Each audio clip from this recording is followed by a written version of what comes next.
L'Église de Scientologie est installée au Québec comme dans plusieurs autres pays dans le monde. De grandes vedettes en sont membres, notamment John Travolta et Tom Cruise. Ils ne se gênent pas pour en vanter les mérites d'ailleurs. Pourtant, il semble que ce ne soit pas toujours rose pour les membres. En fait, il semble qu'il y a une espèce d'omerta sur le mouvement que Jean-Paul Dubreuil a transgressé dans des livres, notamment son dernier, Les coulisses de la Scientologie.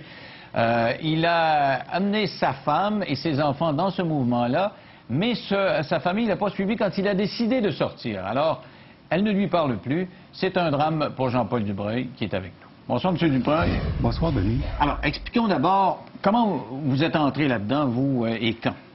Bon, jadis, j'avais une femme qui avait une sœur étudiante au Cégep de Québec. Et un certain soir, elle appelle chez nous pour avoir 2000 $, ça pressait. Alors, mon ex-épouse et moi, on s'est dit probablement qu'elle s'est fait avoir dans quelque chose. Alors, elle est allée voir à Québec qu'est-ce qui se passait. Nous, on est de Sherbrooke.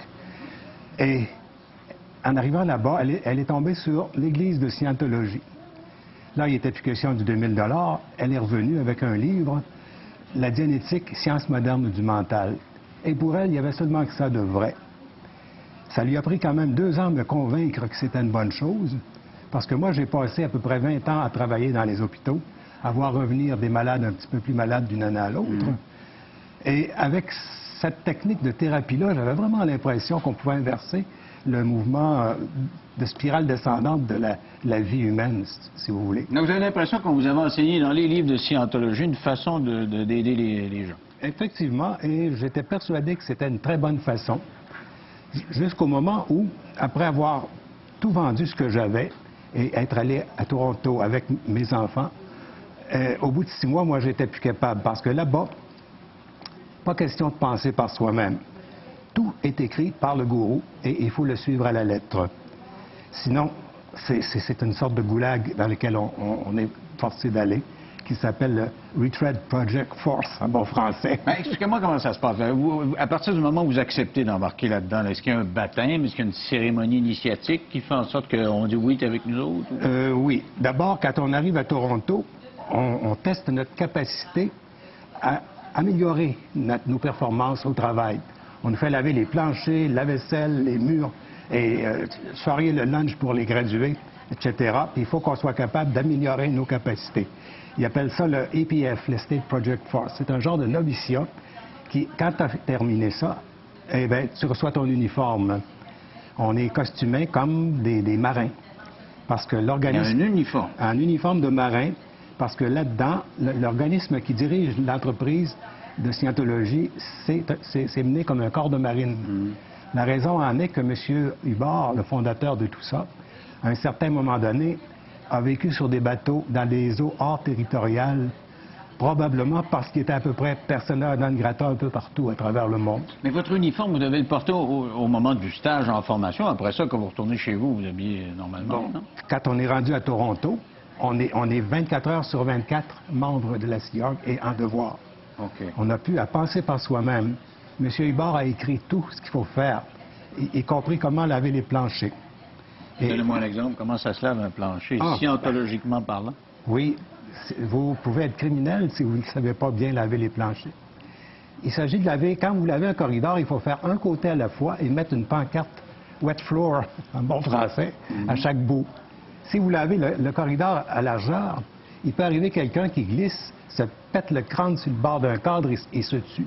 Alors, vous êtes criminel si vous ne faites pas comme M. Hubbard a écrit. Alors, si jamais vous ne le faisiez pas, vous auriez des mesures disciplinaires? Oui, vous vous ramassez dans le Retread Project Force.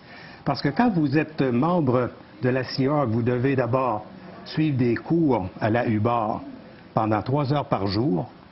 Ces cours-là, ce n'est pas des cours comme on suit dans nos universités ou nos écoles.